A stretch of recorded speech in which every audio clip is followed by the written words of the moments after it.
আসসালামু আলাইকুম দর্শক বন্ধুরা, আজকে আমি Hasan refrigeration Comilla city Comilla AC servicing এর পক্ষ থেকে আমি একটি ব্লগ নিয়ে হাজির হলাম আপনাদের মাঝে।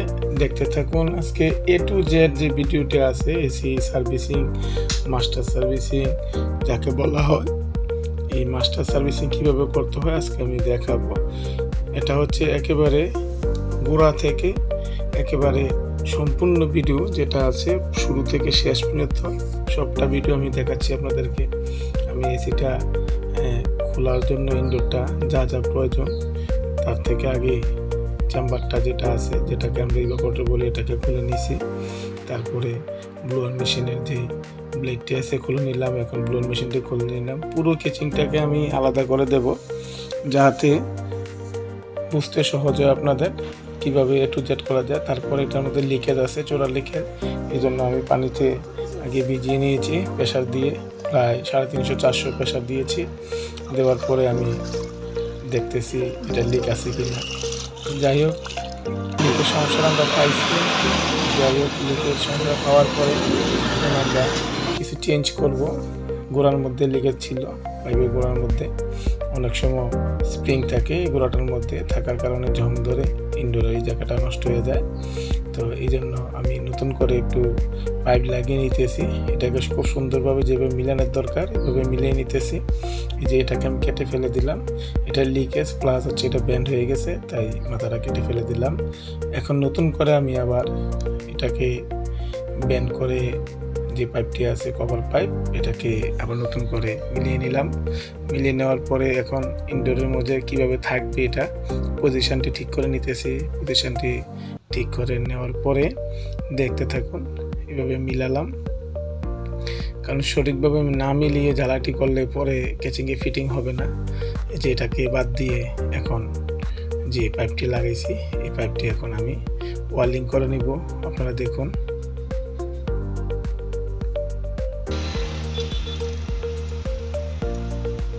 এই যে এখন ব্লুটুথের মাধ্যমে, যেটি আমরা নজল বলি এলবি নজলের মাধ্যমে এখন কপার টিউবটি জ্বালাই করে নেব।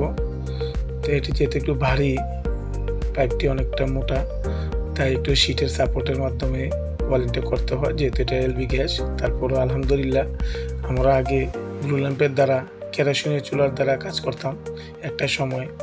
এখন আলহামদুলিল্লাহ ভালো একটা চুলার মাধ্যমে আমরা কাজটি করি, যেটা গ্যাসের মাধ্যমে হয়, এলবি নজেল গ্যাস।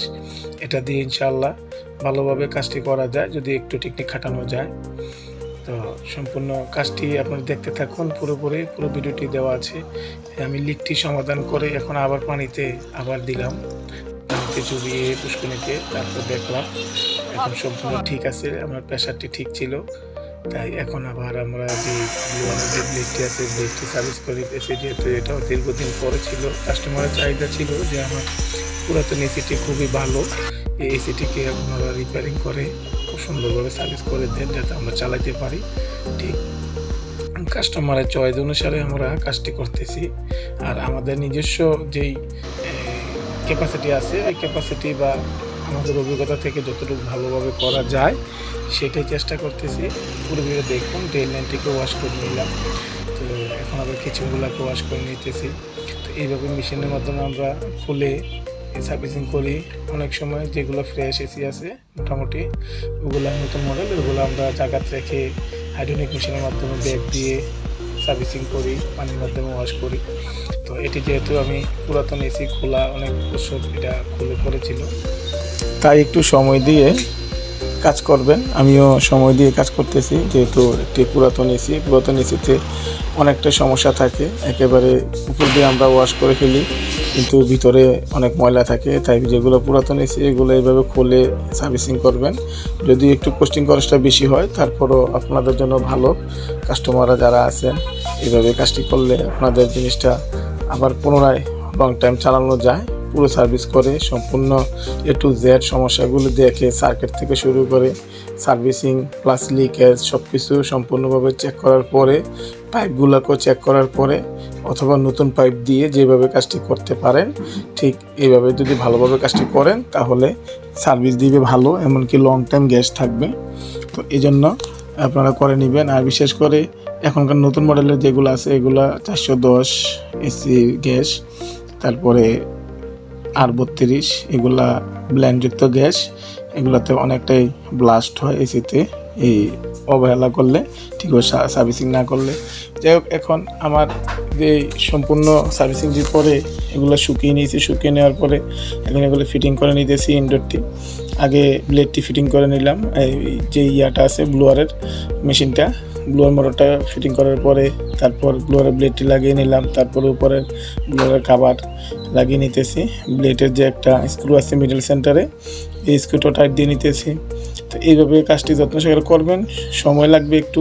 প্রয়োজনে কাস্টমার থেকে যে যারা আছেন টেকনিশিয়ান ভাইয়েরা একটু কস্টিং খরচ চেয়ে বুঝিয়ে তারপর নেবেন, তারপরে সম্পূর্ণভাবে ভালোভাবে কাজটি করবেন। কারণ একটি কাজ বারবার করালে কাস্টমাররা অনেক সময় হয়রানির শিকার হয়, তো এই জন্য তারা আর পয়সা খরচ করতে চায় না। তো এইভাবে ইনশাল্লাহ আপনারা ভালোভাবে সার্ভিস করবেন, করার পরে দেখবেন আপনাদের কাজের চাহিদাও বাড়বে। তো আমি চেষ্টা করি ইনশাল্লাহ যেভাবে কাস্টমারের মন রক্ষা করে কাজটি করা যায় এইভাবে করতেছি। তো সম্পূর্ণ ইনডোরটি ফিটিং করার পরে আবার যে চেম্বারটি আছে, যে ইভাপোরেটরটি, এটি ফিটিং করে নিলাম। নেওয়ার পরে কিচিংটি লাগিয়ে নিলাম। এখন ইনডোরটির কাজ শেষ, আউটডোরটি আবার ধরতেছি আমি। আউটডোরটিও খুব সম্পূর্ণভাবে A to Z খুলে আমি ওয়াশ করব। এখন কম্প্রেসারের যে পিনগুলো আছে পিনগুলো খুলে নিতেছি। ক্যাপাসিটার, তারপরে ফ্যান মোটর, এগুলো সব আমরা ব্লোয়ার মোটর এগুলো আলাদা করে নিয়েছি, যেহেতু ইলেকট্রিক ডিভাইস আছে এর মধ্যে পানি পড়লে সমস্যা। এগুলো খুলে নেওয়ার পরে তারপর কম্প্রেসারকে যদি আপনি পানিতে চুবান তারপরেও কোনো সমস্যা নাই, যেহেতু পাইপগুলা সিল করা আছে, গ্যাস লিক করার কোনো সুযোগ নাই, ক্যাপ লাগানো আছে। তো এই জন্য ইলেকট্রিক ওয়ারিংগুলো আপনারা খুলে নেবেন। এই যে আমার হাতে দেখতেছেন, এখন যে ব্লোয়ার মেশিনটি আছে এই ব্লোয়ার মেশিনটি আমি চেঞ্জ করে দিব, যেটাকে আউটডোর ব্লোয়ার বলে অথবা ফ্যান মোটর বলে। তো এইভাবে আমরা সার্ভিসিংটি করি। এখন মাস্টার সার্ভিস করার জন্য যা যা দরকার, এখন আমরা একটু বৃষ্টি হচ্ছে, যেহেতু এখন বৃষ্টির মৌসুম, এই বৃষ্টির মধ্যে আমরা সার্ভিসিংটি করতেছি। তো ভালোভাবে পরিষ্কার করার পরে দেখেন কত সুন্দরভাবে পরিষ্কার হইতেছে।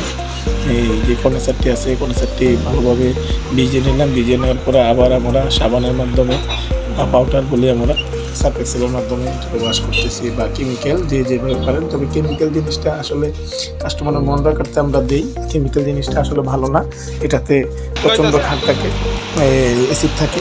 তো এই জন্য এই পাইপগুলোকে খেয়ে ফেলে, নষ্ট করে ফেলে। তো সাবানটাই মোটামুটি ভালো।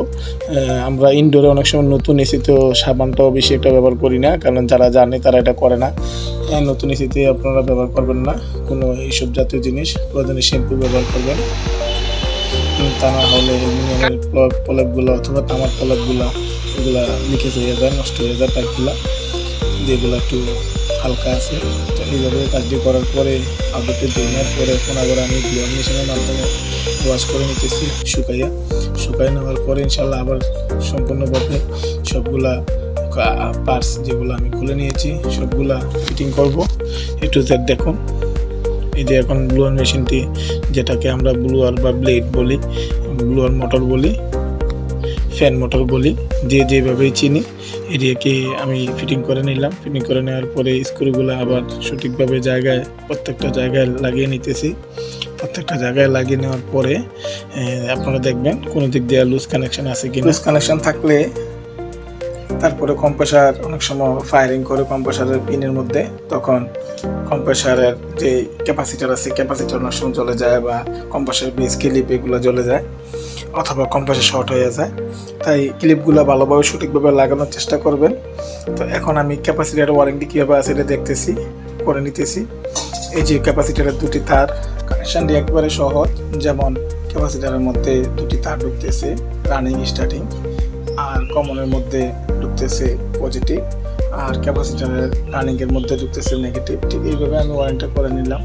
ওয়ারেন্টি করে নেওয়ার পরে সুন্দরভাবে গুছিয়ে এই যে বেসটি লাগিয়ে নিলাম। এইভাবে জিনিসটি কমপ্লিট করার পরে তখন আমরা সম্পূর্ণ কাজটি শেষ করি। এই যে কাভারটি লাগিয়ে নিলাম আউটডোরের। এসিটি যদিও একটু পুরাতন হয়, LG এয়ার কন্ডিশনার অনেক ভালো, এটা নন ইনভার্টার একটা এয়ার কন্ডিশনার ছিল 1.5 টন আগের এয়ার কন্ডিশনার ইনডোর এবং আউটডোর অনেকটাই বড় হতো। এভাবে ইনশাল্লাহ আমরা কাজটি সম্পূর্ণ করি। আমাদের চ্যানেলটিকে সাবস্ক্রাইব করুন এবং বেল আইকন চাপুন। প্রয়োজনে আমাদেরকে কল করুন, আমাদের ডেসক্রিপশন বক্সে নাম্বারটি দেওয়া থাকবে।